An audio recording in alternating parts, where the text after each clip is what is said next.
کسی درسگاہ میں نہیں پڑھا تھا، کسی ٹیچر اور استاذ کے سامنے بیٹھا نہیں تھا یہ لڑکا۔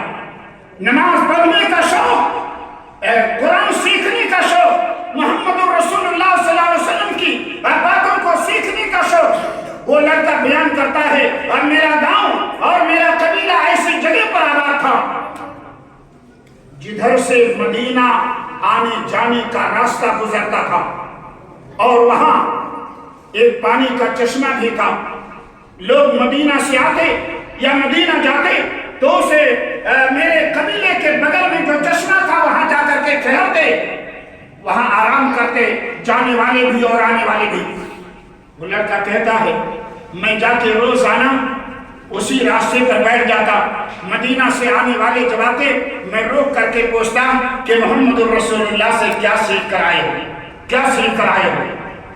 شوق، لگن، تڑپ، جذبہ اگر ہمارے طلبہ کے اندر ہو یقیناً قرآن بڑے آرام سے یاد ہوگا، لیکن اگر ڈنڈے کے زور پر اگر آپ پڑھنا چاہیں گے یقین جانیے یاد نہیں ہوگا، اور اگر یاد ہوگا تو بہت جلد سینے سے نکل جائے گا۔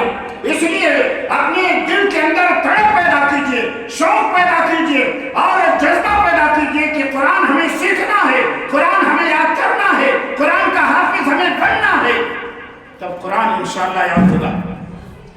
کہتا ہے مدینہ سے آنے والے جب آتے میں روک کر کے ان سے پوچھتا کہ محمد رسول اللہ نے کیا تمہیں بتایا ہے۔ وہ جب بتاتے میں بہت غور سے سنتا۔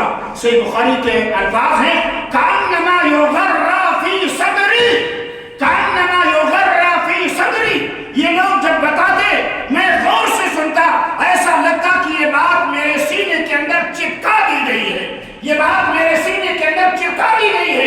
ایک مرتبہ سن لیتا اور وہ یاد ہو جاتا۔